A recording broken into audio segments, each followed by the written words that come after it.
You're listening to an Airwave Media Podcast. Ben Franklin's World is a production of Colonial Williamsburg Innovation Studios. I defined those culinary artists who work on behalf of their enslaved sisters and brothers as culinary activists. They were actually working on behalf of all Africans, and many of them were involved directly or indirectly in the Underground Railroad. Sometimes their homes or businesses were local headquarters. A few even hired enslaved runaways to work at their places of business. Others collected money, clothing, and food for a specific drop-off place connected with the Underground Railroad. And those places were sometimes an eating establishment.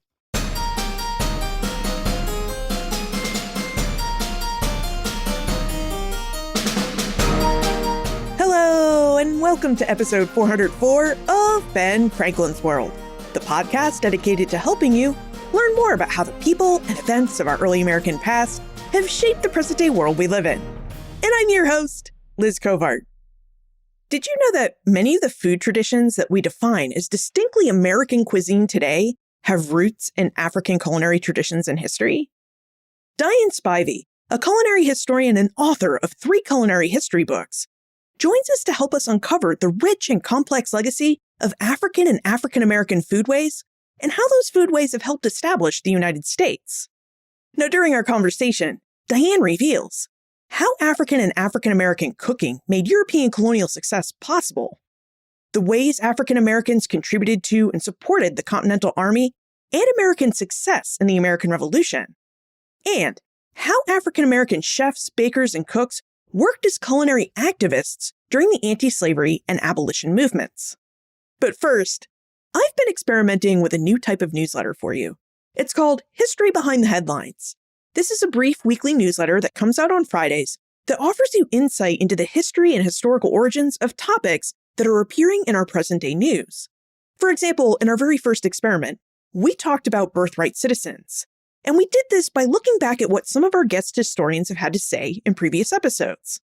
Now, to receive the History Behind the Headlines newsletter, plus the show notes for new episodes in your inbox, visit benfranklinsworld.com/newsletter. That's benfranklinsworld.com/newsletter. And if you really like it or you have suggestions about it, just hit reply to the newsletter and let me know, because it's still a work in progress and I really want to make this information useful for you. So liz@benfranklinsworld.com. All right.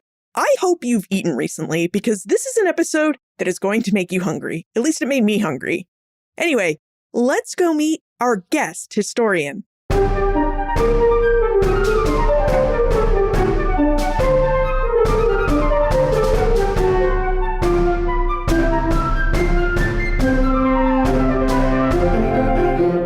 Our guest is a culinary historian who has devoted more than 40 years to studying and recording African-American food traditions and cooking. Her research has led her to write many articles and 2 books: The Peppers, Cracklings, and Knots of Wool Cookbook, The Global Migration of African Cuisine, and At the Table of Power, Food and Cuisine in the African-American Struggle for Freedom, Justice, and Equality. Welcome to Ben Franklin's World, Diane Spivey. Well, thank you very much for having me. Well, Diane, I loved reading At the Table of Power. You seem very knowledgeable about food and the different people who have prepared it over the years. I'm curious what drew you to your study of African-American food traditions and cooking throughout American and United States history.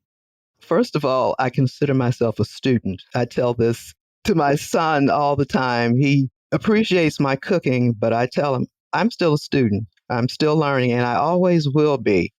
But I tell you, back in 1971, I got married and I wanted to prepare some delicious meals for my husband. So I started taking out cookbooks from the library, and I purchased and borrowed cookbooks on African, Mexican, and African American cooking. But it became somewhat sickening, actually, because there was a consistent theme running through volumes on African cuisine. And one of those things was no food products were indigenous to Africa, thereby precluding Africans from being capable of developing any sort of cuisine prior to European invasion. And Africans came into contact with 99% of the foods they consumed only as a result of the slave trade. And also, African culinary traditions vary from country to country and have absolutely nothing in common. Now, according to these same so-called experts, Mexico and South America too were primitive in their culinary environments until Europe descended upon them. And it's noticeable that the cuisines showcased for all of these areas celebrate what is considered the European influence. Now, 1971 to 1973 or 75 is still the 1960s era, the era that has been going through a cultural awakening that for African Americans dug just as deep or a little deeper than the Harlem Renaissance.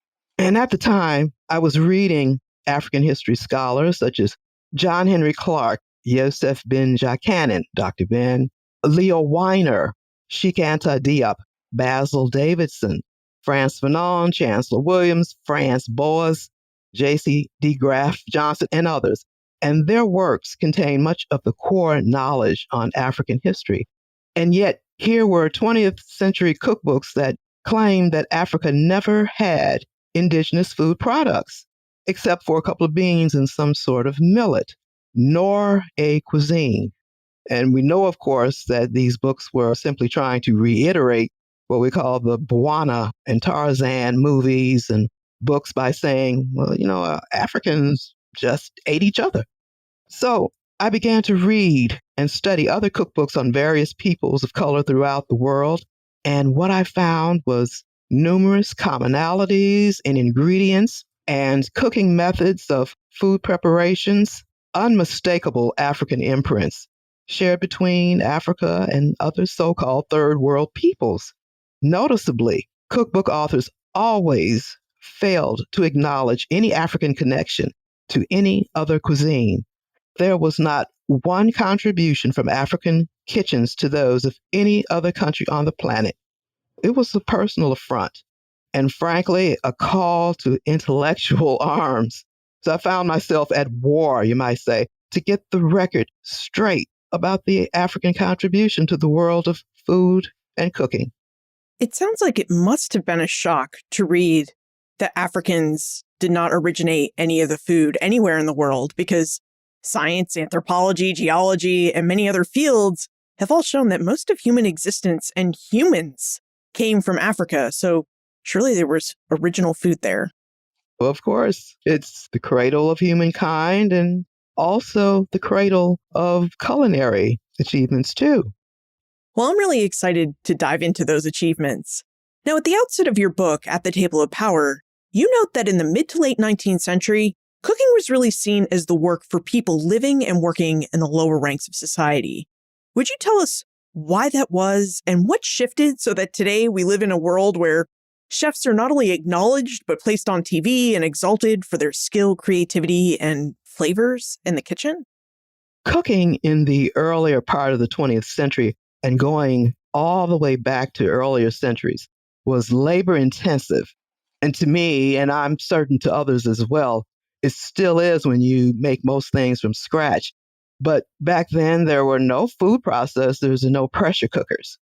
Everything was made from scratch, from the fields and or the garden and the barn on up.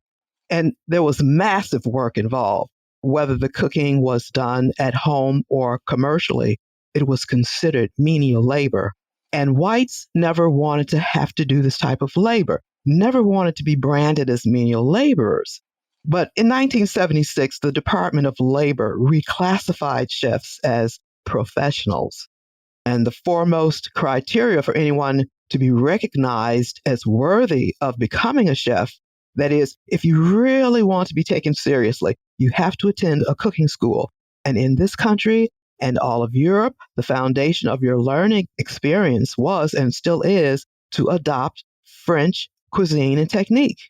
I think that the reclassification was an attempt to follow in the footsteps of the French and how they classify their chefs.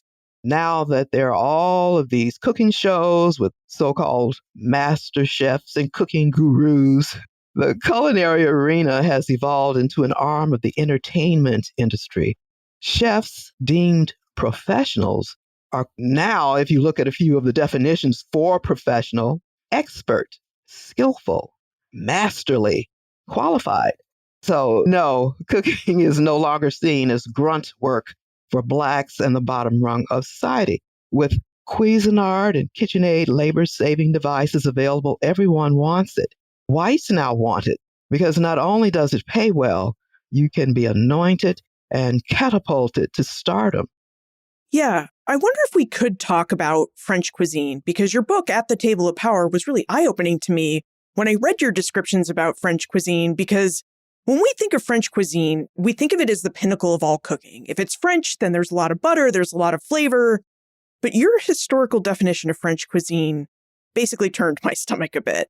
You made it sound like French cuisine of the early modern period, or the early American period, as we like to call it, wasn't really all that appetizing unless you happen to be an elite person and very wealthy. In terms of the true culinary legacy of France, these are things that we don't learn in school. People don't talk about this. They prefer to see France and European cuisine as, like you said, the pinnacle. Much literature abounds extolling that inherent superiority of the culinary heritage of the French. But with regard to that heritage, generally speaking, the food that the people were able to acquire was always coarse and often insufficient. Meat appeared on the table rarely. The basic foods were bread, soup, dairy products, and butter. Wheat bread was quite rare, only bread of rye and oats, and that frequently was of poor quality. In the poorest regions, the people ate biscuits and porridge of buckwheat or even of chestnuts or maize. Wheat and even rye served largely to pay the taxes and the farm rent, or were sold for export when this was permitted. Potatoes, which later became a staple food product among the farmers, were grown only in a few particularly fertile regions. In the 17th century, there was great suffering in the rural sections of every part of France. The governor of the area wrote in 1675, and I'm quoting him, "It is a fact, and I assure you that I know whereof I speak, that the great majority of the inhabitants of this province lived during the winter only from acorns and roots, and now they can be seen eating the grass of the fields and the bark of trees." And then after 1685, misery seemed to increase. The peasants lived from buckwheat bread, and others who have no buckwheat live from roots of ferns, boiled with flour of barley or oats and salt. And one finds them sleeping on straw. They have no clothing except what they wear, and that is very poor. And then 18th century France seemed to fare no better than the previous century. Famine hit France in the winter of 1709. The Great Drought in 1785 forced farmers to sell a portion of their cattle. There was an enormous increase in food prices. In 1774 and 1789, farmers had to live on turnips, milk, and again, even grass. Yeah, the French in the early modern period do not seem to have had a good, high-quality diet.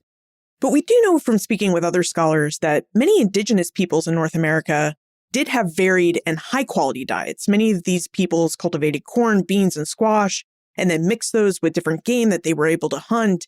And it seems that in many cases where European colonists came into contact with indigenous peoples, that indigenous peoples really helped them improve their diets. And then in your book, At the Table of Power, we learned that there were many contributions that Africans made to early American diets as well. So would you tell us about how Africans became involved in cooking in North America and how their cooking really contributed to the success of European colonial settlement and really even European colonial survival in North America? Well, I have to tell you that when I talk about African culinary contribution to North America, I can never start with 1619, which is synonymous with slavery. I have to start with there are at least 3 stages of African culinary contribution to North America and the Americas in general. Most people still believe that Africans have no connection to world history, culinary or otherwise, prior to 1619.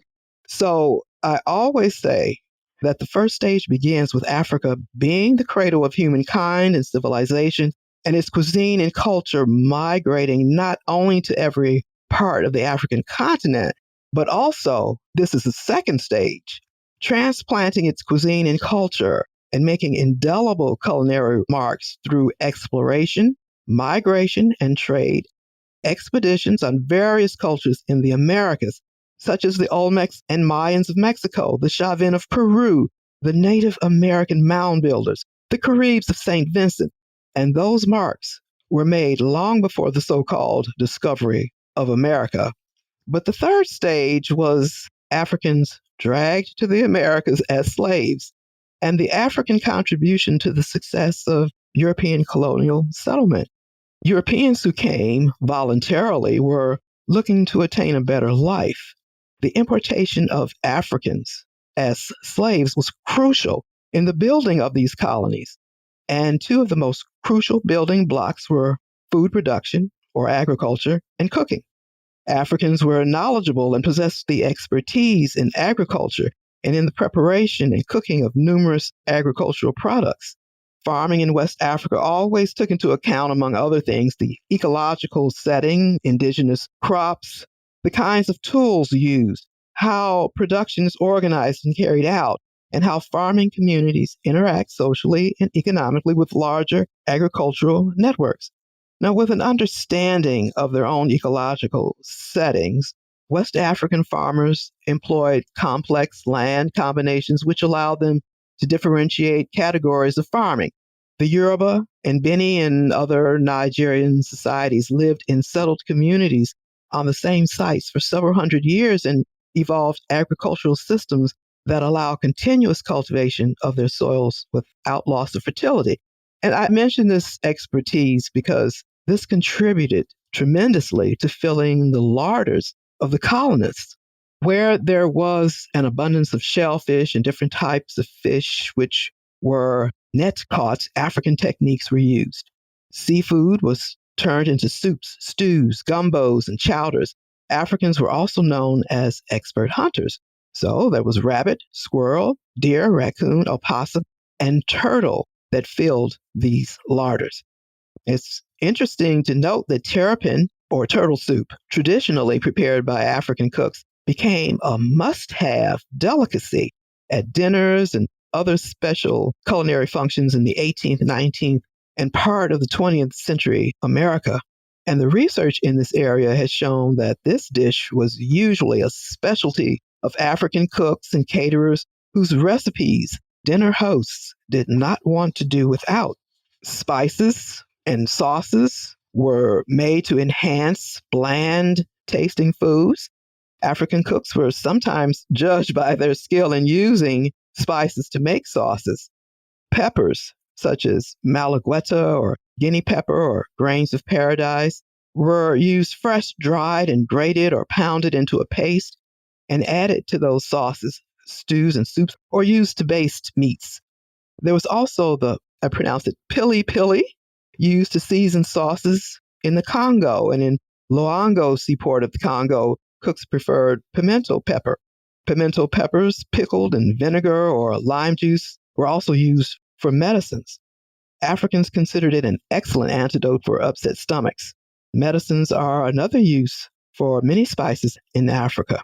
African spice larder included, but was not limited to, curry, ginger, saffron, thyme, sage, sweet basil, mint, parsley, and other herbs to flavor meats, stews, and sauces. And of course, onions and tomatoes were essential in many dishes. And seeds, nuts, and oils were important seasoning ingredients as well. Melon, cucumber, coriander, sesame seeds, hazelnuts, peanuts, and pistachios flavored stews and sauces. Peanut oil, sometimes sesame seed oil, oil from the kola nut, coconut oil, and especially palm oil were other flavor enhancers.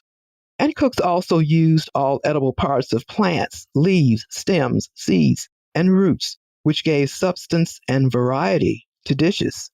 I wonder if we could go a little bit deeper. So you mentioned how Africans brought different agricultural techniques and a great familiarity with spices with them to North America. Marjorie would like to know what other food traditions and foodways Africans brought to North America and that are still with us today. That is something that we always like to talk about because those traditions we see in many parts of America. For instance, in Louisiana, we have things like gumbo and jambalaya. The Cajuns did not bring those items. Those are African originated. And even the beignet, which is just a fritter, Africans made fritters all the time in many parts of the continent.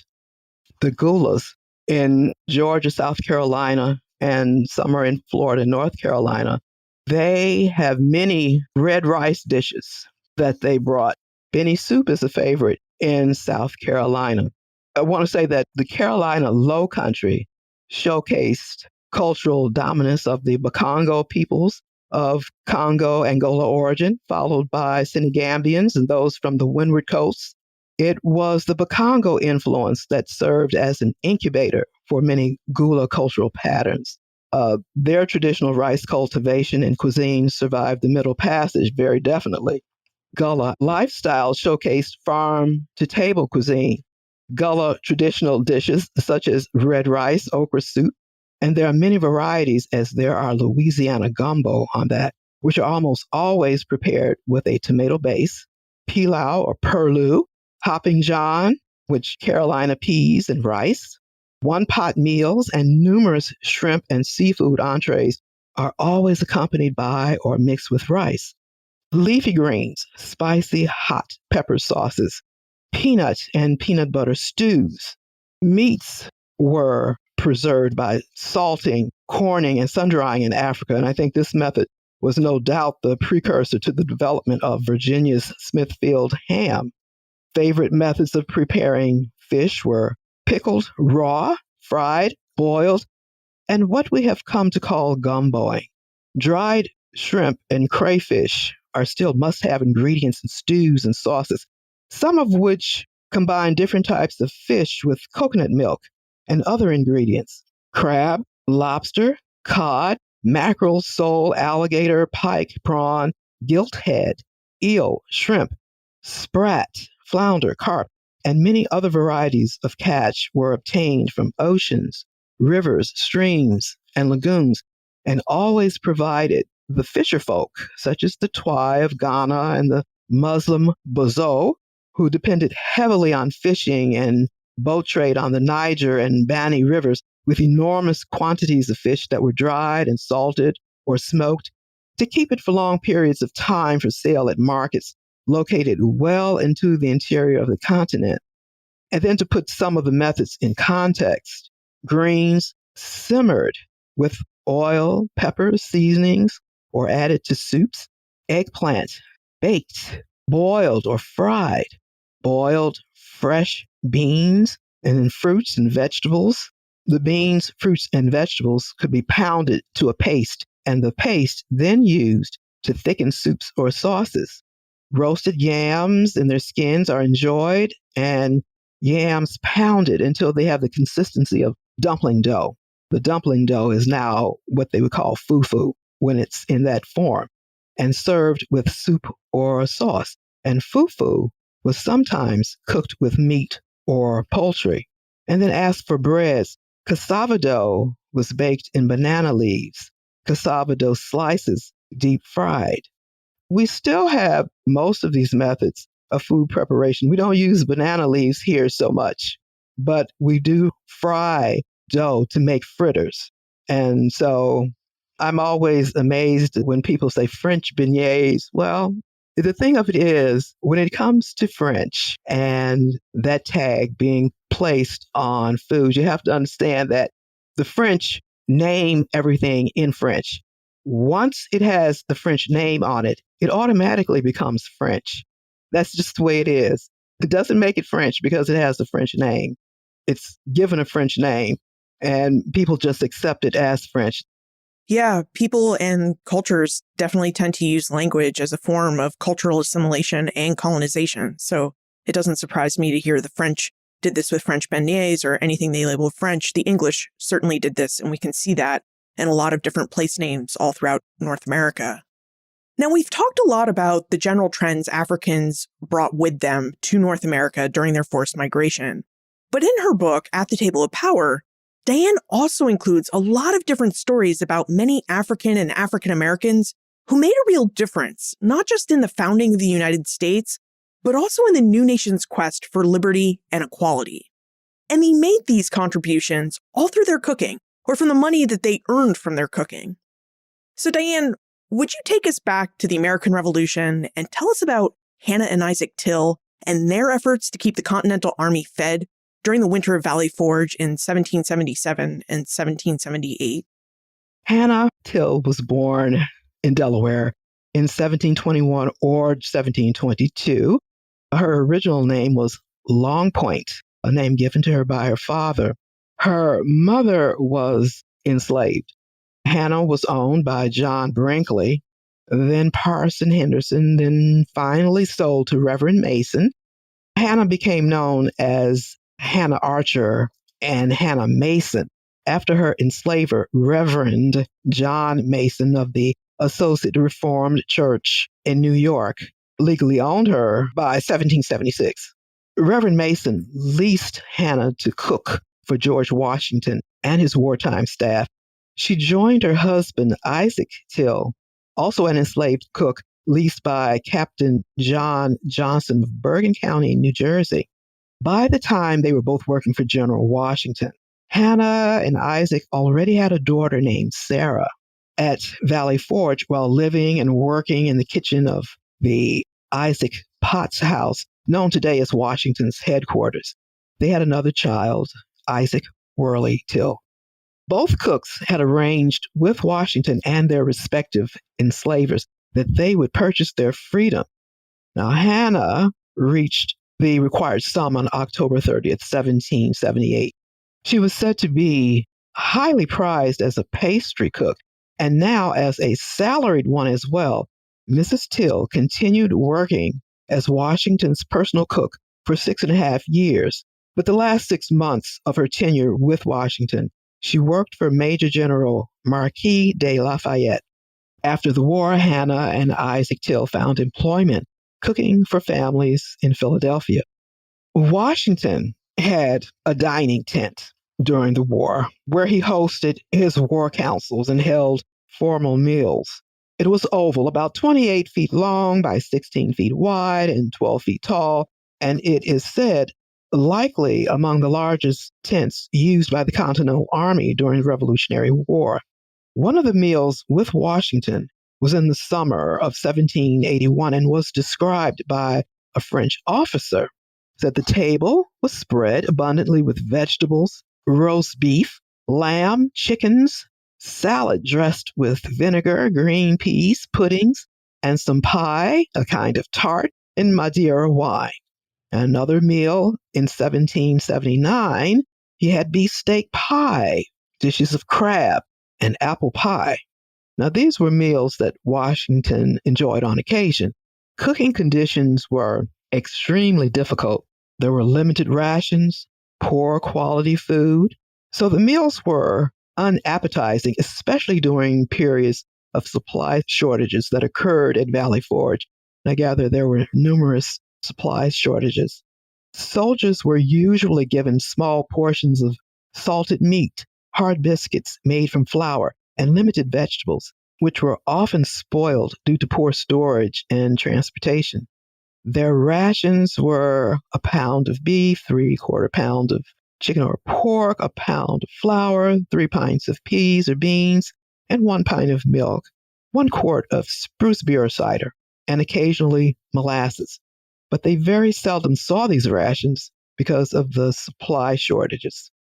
So soldiers also made fire cakes, which were hard, chewy, tasteless biscuits or crackers made of flour, water, and if available, a little salt. They were baked on rocks in the fire or in ashes. The production of fire cakes sounds slightly similar to the original African American hoe cakes, which George Washington was very fond of. However, for him, they were produced as pancakes.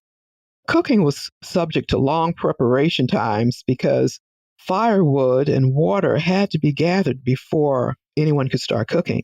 And most of the cooking was done in large communal pots over open campfires, with the necessity to improvise cooking utensils, whatever materials were available.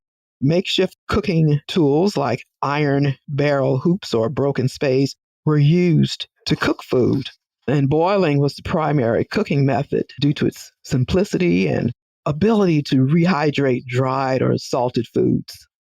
Another African American who worked really hard to further the revolutionary cause was a tavern keeper named Samuel Francis. Diane, would you tell us about the New York-based Francis and his work on behalf of the revolutionary cause? New York received its small share of free Black immigrants from the Caribbean, and Samuel Francis was one such immigrant who was considered to be a cook and caterer of talent, if not genius. He was a dark-complexioned mulatto, popularly known as Black Sam.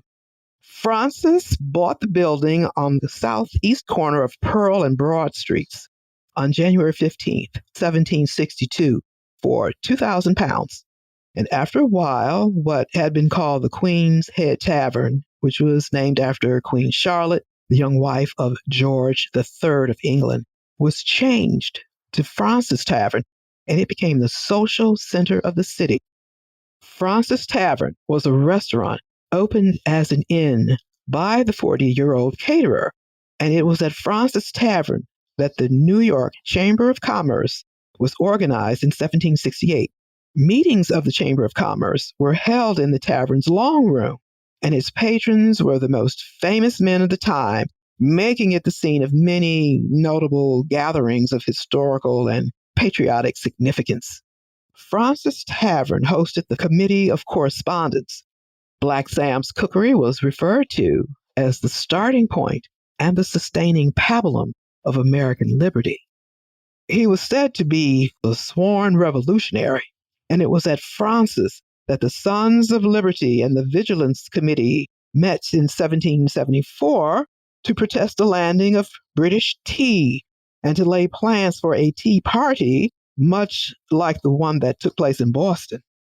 And it has been suggested that Francis's friendship to the cause of the revolution took the form of spy for the Patriots, who sent secret intelligence under an alias. In addition, Francis was well known to cook for and feed, at his own expense, Patriot troops who would stop by his tavern. Francis was known for his palate-pleasing dishes.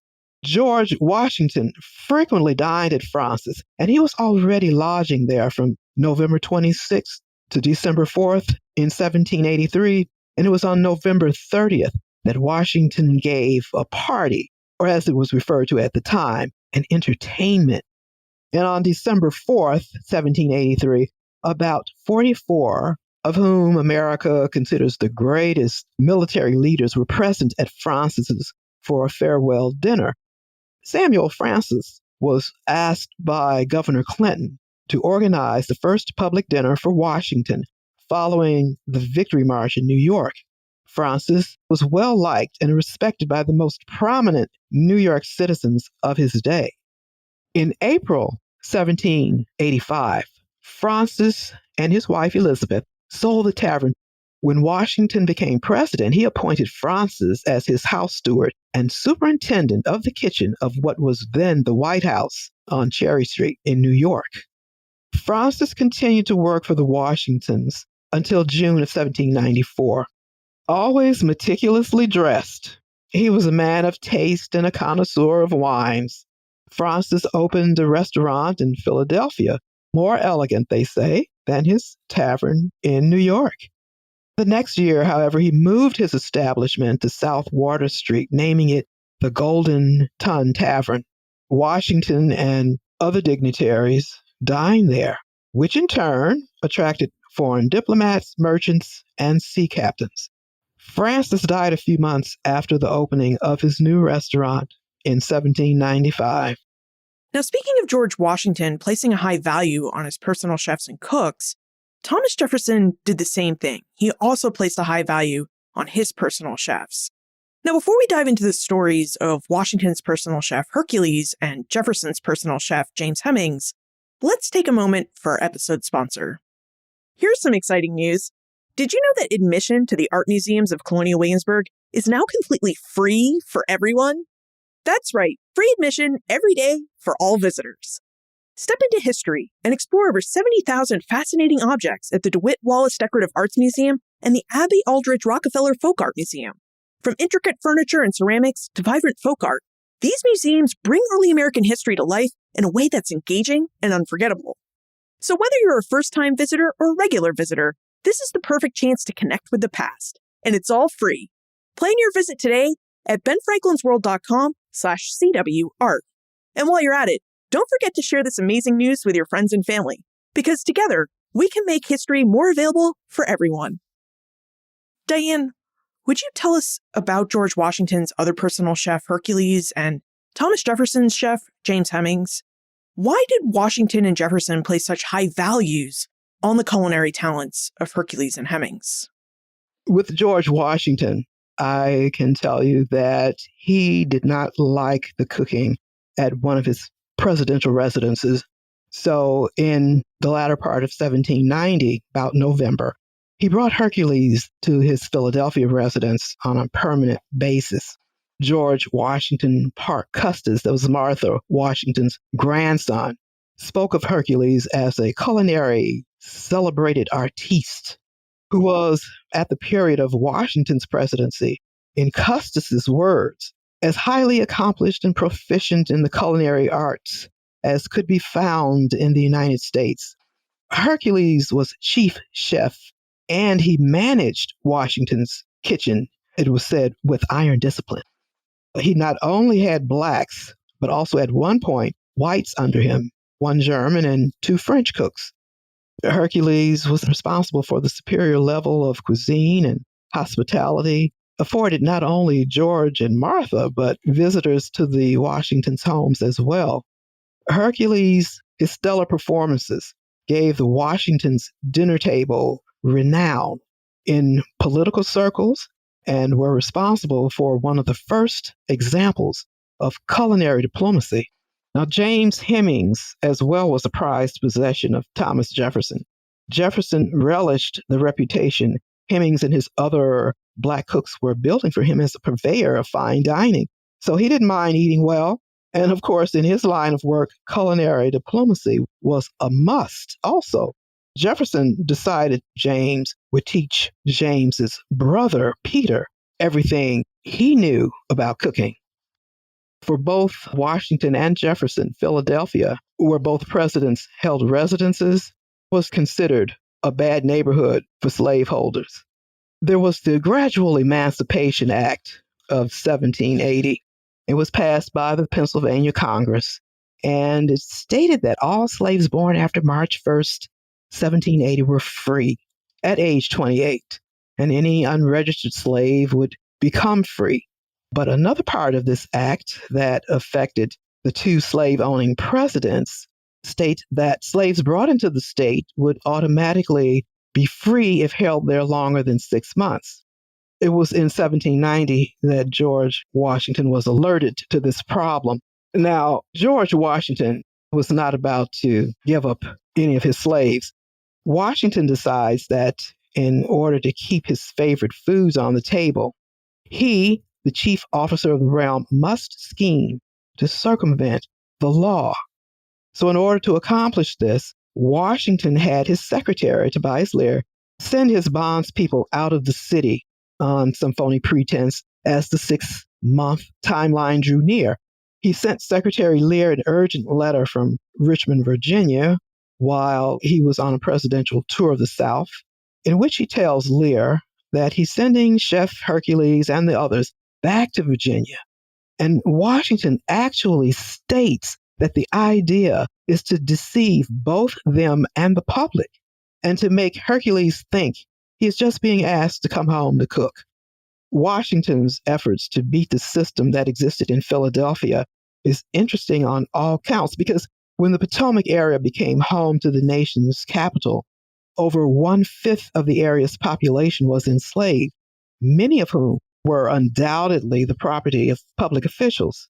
Clearly, if the seat of government was located in a part of the country unfriendly to slavery, slaveholders' problems would be compounded. So, in order to guarantee uninterrupted culinary bliss, the capital of the United States had to be purposefully situated in the South, in slave-holding territory, because the president who drew up the plans for the site of the Capitol, as well as most of the people he knew, were slaveholders, and that being the case, he was not about to give up or cause others to give up those big fluffy biscuits and luscious cakes and pies. In keeping with Samuel France's cookery as being described as the sustaining pablum of American liberty, it was African folks' cooking that determined the location of the capital of the United States. As we're on the topics of cooking and slavery, Stessa would like to know what role African American cooks and chefs played in the anti-slavery movements of the late 18th and early 19th centuries, and even during the later abolition movement during the mid-19th century. So I think this would be a good place for us to talk about the story of John Remond, Nancy Lennox's wife, and their family, and all of the work that their cooking allowed them to do for the anti-slavery movement. So would you tell us about the Remonds? I defined those culinary artists who work on behalf of their enslaved sisters and brothers as culinary activists. They were actually working on behalf of all Africans, and many of them were involved directly or indirectly in the Underground Railroad. Sometimes their homes or businesses were local headquarters. A few even hired enslaved runaways to work at their places of business. Others collected money, clothing, and food for a specific drop-off place connected with the Underground Railroad, and those places were sometimes an eating establishment. A few were conductors themselves who managed somehow to transport runaways by boat or steamer. Speaking out against the system of slavery was common, and some wrote anti-slavery columns for anti-slavery newspapers. There were male and female orators who went on the road and spoke at anti-slavery meetings, rallies, and conventions, like Frederick Douglass, Sarah Parker Remond, and her brother Charles L. Remond. Sarah and Charles were from Salem, Massachusetts. In 1790, Salem was the sixth largest city in the U.S., with a little under 8,000 inhabitants. Salem merchants contributed to its mixed population since their ships visited the shores of Arabia, China, India, Africa, and other countries. The ships returned carrying many foreigners. One such ship, the Six Brothers, had been captured by the French but was subsequently released on January 25, 1798, and soon made its homeward journey to Salem. Now, there was an African lad, 10 years old. He managed to get on board this ship without being noticed, but he disembarked at Salem.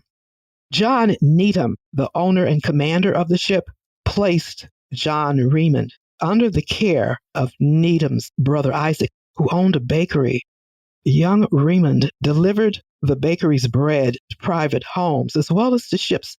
But sometime after his arrival in Salem, John Remond left for Boston to learn the barbering and hairdressing trade, an occupation held by many Blacks during the early decades of the 19th century.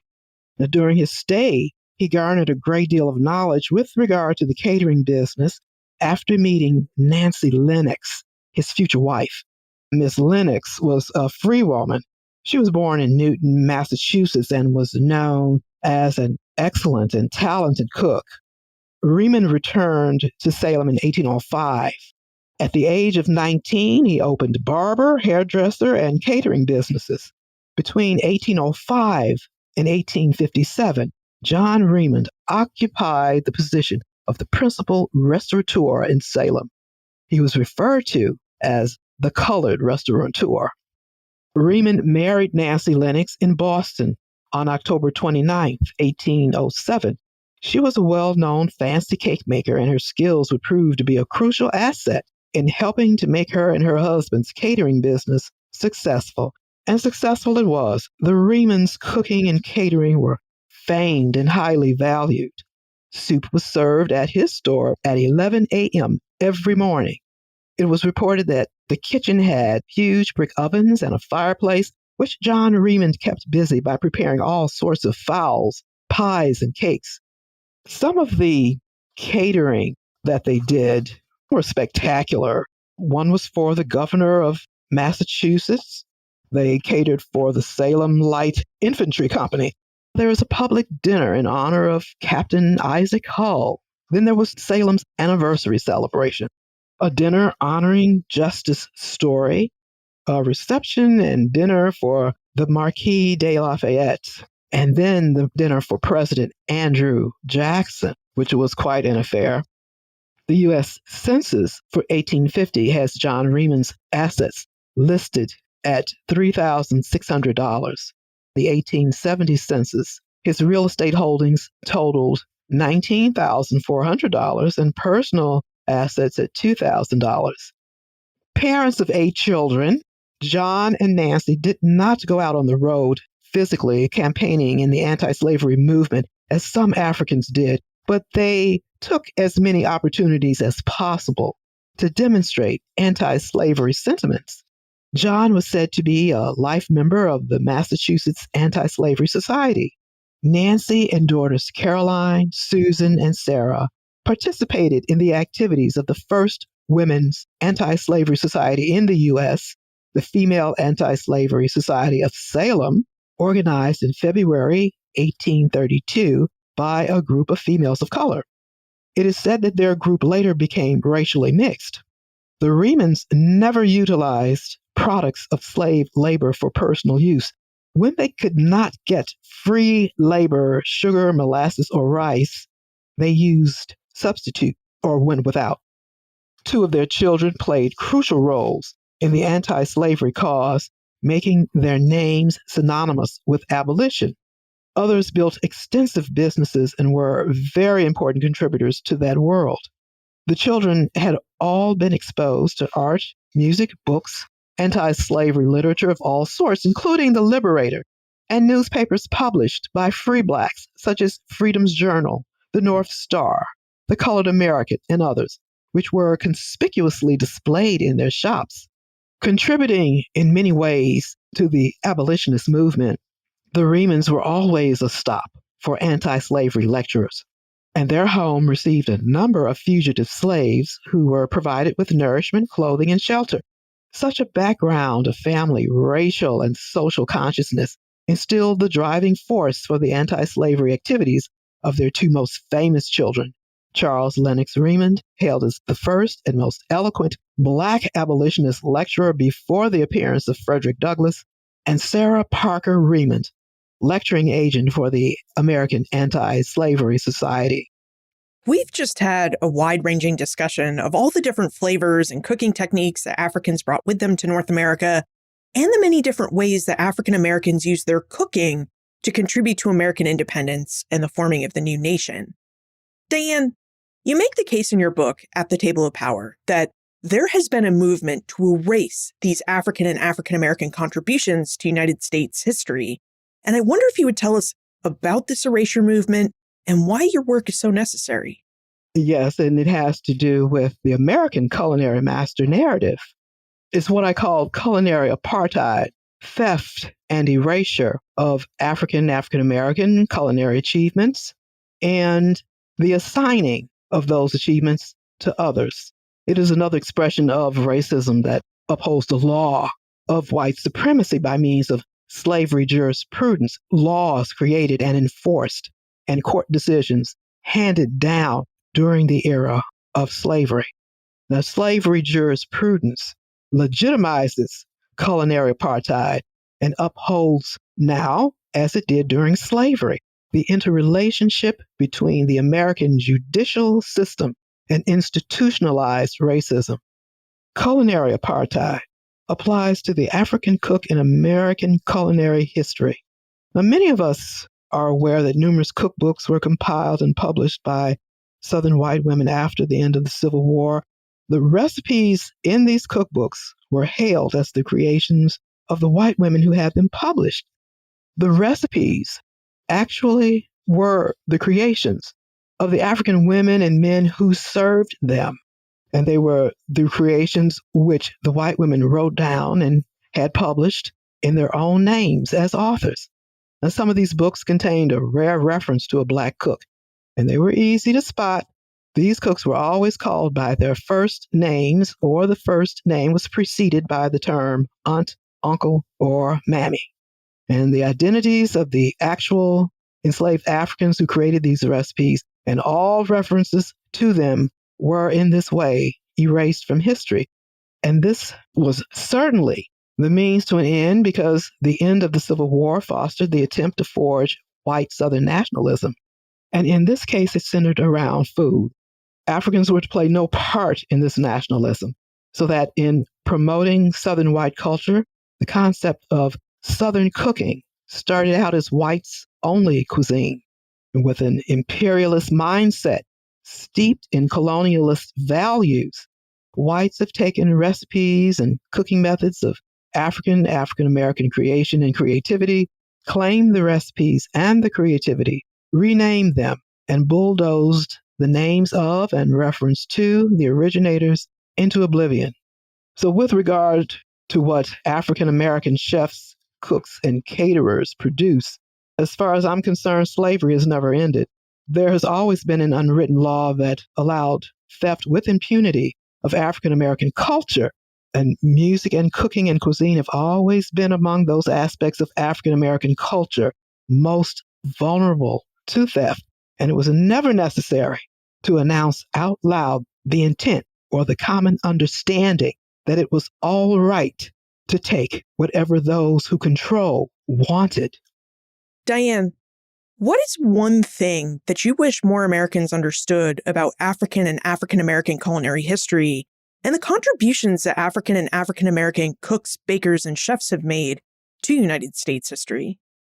I would say the foundation of America's national cuisine was formulated in the pots and cauldrons of America's Southern Black cooks. Africans dominated American kitchens from the 1600s on and stood at the helm as creative head chefs of farms and plantations, restaurants, hotels, steamboats, lodges, and private clubs, trains, and private homes of the elites. And when I say dominated, I mean that whites stood back on this occasion and offered only one contribution: their appetites. However, the African contribution has been bulldozed in many cases, pushed to the periphery of, and is a mere footnote in American culinary history. Now, part of the process of making Africans and their descendants invisible in culinary history is having their creations and contributions to culture and politics largely ignored. Everything that they created is credited to Europeans and to just about everybody else.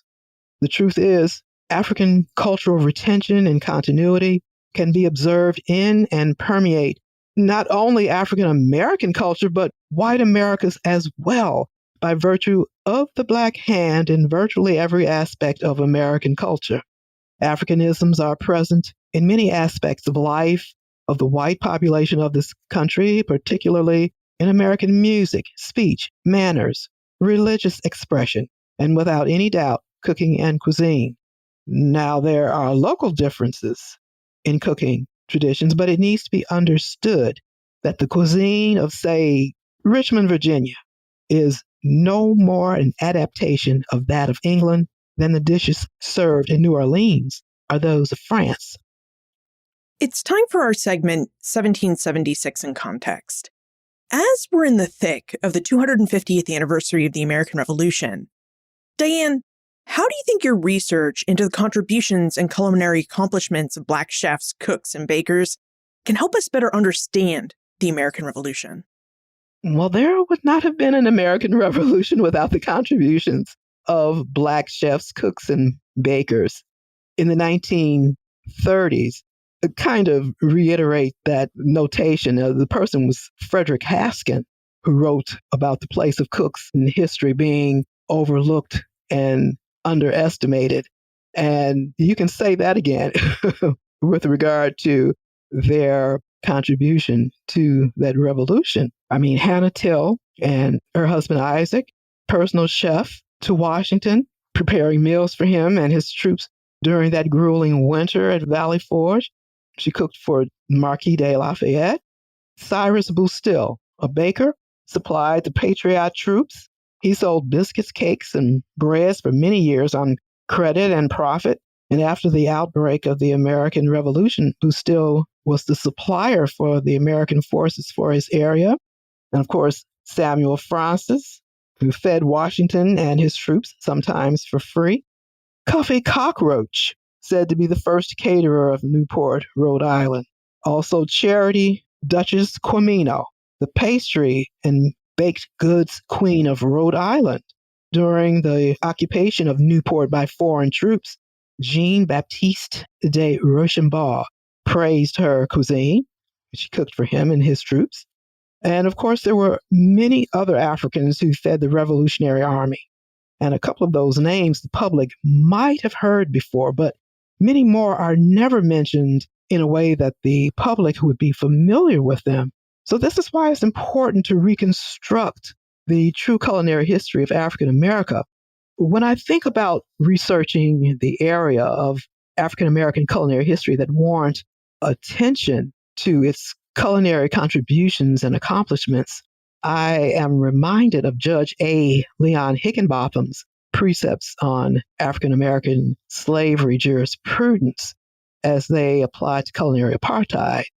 Part of the precept he notes, called powerlessness, tells us that without knowledge of your own culture, culinary and otherwise, you are powerless and are bound to remain in and accept the false master narrative. Diane, you've written many articles and 2 books about culinary history. Is there another research project that you're working on now? There is. I've actually just completed a 3rd book. Once you go Black, you never go back. The national and international impact of African American cuisine in the 19th and 20th centuries. It should be out in a few weeks. And this particular book, it explores the national and international impact of African American cuisine in the 19th and 20th centuries. It looks at the businesses that African Americans were able to open and develop despite the demise of Reconstruction and the ensuing laws put into effect to curtail any type of self-help that Black Americans were trying to establish. It showcases a number of caterers and restaurateurs and hotel owners and others in food service who became successful, not only here, but also in Europe, specifically France. So it was an interesting project as well. Now, if we have more questions about African and African American culinary history in the United States, or if we want to follow your work more closely, where is the best place for us to get in contact with you? Email address is Diane _ and then the last name Spivey at Comcast.net. Diane Spivey, thank you for helping us better understand the culinary history of the United States through African and African American cooking and foodways. Well, thank you so much for having me. I appreciate that very much.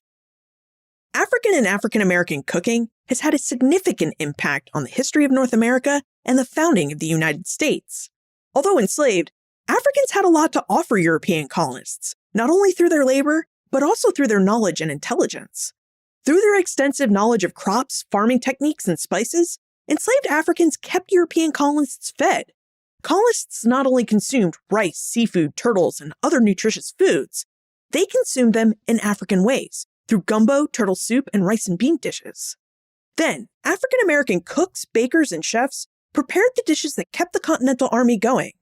We heard about Hannah and Isaac Till, who kept George Washington and his officers fed at Valley Forge, how the bakers in Rhode Island supplied bread for troops, and how some other chefs prepared dishes for the United States' French allies.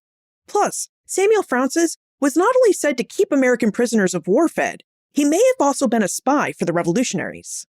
And then, of course, there's the example of the Ramond family of Salem, Massachusetts. The Ramonds used their cooking to better their economic station, and with that money, they educated their children and helped where they could to support the anti-slavery and abolition movements. Now, although cooking has historically been looked down upon as menial labor, the work of Blacks and women, African American men and women created opportunities to support causes that they believed in through their cooking and culinary prowess. Causes like the founding of the United States and working to keep it true to its founding principles of liberty and equality.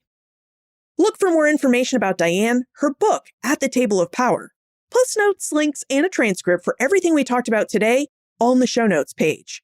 benfranklinsworld.com/404. Like a good meal, podcasts are best served and shared with friends. So please share Ben Franklin's World with your friends and family. Production assistance for this podcast comes from Morgan McCullough. Breakmaster Cylinder composed our custom theme music. This podcast is part of the Airwave Media Podcast Network. To discover and listen to their other podcasts, visit airwavemedia.com. Finally, you've been asking for more episodes about food history. So what other food histories or culinary experiences would you like to explore? Let me know. Liz at benfranklinsworld.com. Ben Franklin's World is a production of Colonial Williamsburg Innovation Studios.